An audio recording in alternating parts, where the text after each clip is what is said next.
પિતૃદેવાય નમઃ. નમસ્કાર મિત્રો, આપ સર્વેનો ધાર્મિક વર્લ્ડમાં હાર્દિક સ્વાગત છે.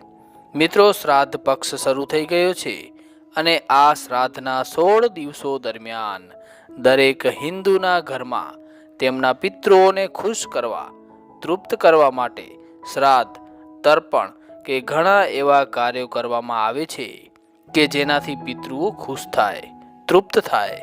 આજે આપણે વાત કરીશું કે શ્રાદ્ધ પક્ષ દરમિયાન દરરોજ સવારના ઉઠીને શું કરવું જોઈએ કે જેનાથી પિતૃઓને શાંતિ પ્રાપ્ત થાય. માટે વિડીયોને અંત સુધી નિહાળજો અને વિડીયો પસંદ આવે તો લાઈક કરજો અને તમારા મિત્રો સાથે વધુને વધુ શેર કરજો.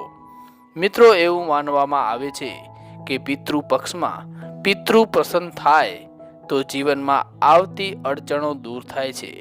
પિતૃ જ્યારે નારાજ થાય છે ત્યારે અનેક પ્રકારની પરેશાનીઓનો સામનો કરવો પડે છે. પિતૃ પક્ષને હિન્દુ ધર્મમાં મહત્વપૂર્ણ માનવામાં આવ્યો છે. પિતૃ પક્ષમાં પિતૃઓ પ્રત્યે આદર અને સન્માન વ્યક્ત કરવામાં આવે છે. તેમના કાર્ય અને યોગદાન પ્રત્યે આભાર વ્યક્ત કરવામાં આવે છે. પિતૃ પક્ષમાં કરવામાં આવેલા કાર્યોથી પિતૃઓના આશીર્વાદ મળે છે અને એવું માનવામાં આવે છે કે પિતૃ પક્ષમાં પિતૃ પ્રસન્ન થાય તો જીવનમાં આવતી અડચણો દૂર થાય છે. પરંતુ પિતૃ જ્યારે નારાજ થાય છે ત્યારે અનેક પ્રકારની પરેશાનીઓનો સામનો કરવો પડે છે. મિત્રો, આપણે પ્રથમ વાત કરીએ કે કેવા લક્ષણો જોવા મળે તો આપણે સમજવું કે આપણા પિતૃઓ આપણાથી નારાજ છે. જમા મૂડી ધીમે ધીમે નાશ પામવા લાગે છે. ઘરમાં તણાવ અને કલેશનો માહોલ રહે છે. ઘરના સભ્યોમાં હંમેશા વિવાદની સ્થિતિ બનેલી રહે છે. ઘરના મોટા સભ્યોના સન્માનમાં ઘટાડો થવા લાગે છે. રોગોથી છુટકારો મળતો નથી, એટલે કે ઘરમાં લગભગ માંદગી જેવો માહોલ બન્યો રહે છે. નોકરી અને વેપારમાં પરેશાનીઓ આવે છે. માનસિક તણાવ અને અજ્ઞાત ભયની સ્થિતિ બની રહે છે. મિત્રો, જો આપને આવા લક્ષણો જોવા મળે તો એમ સમજી લેવું કે પિતૃઓ તમારાથી નારાજ છે.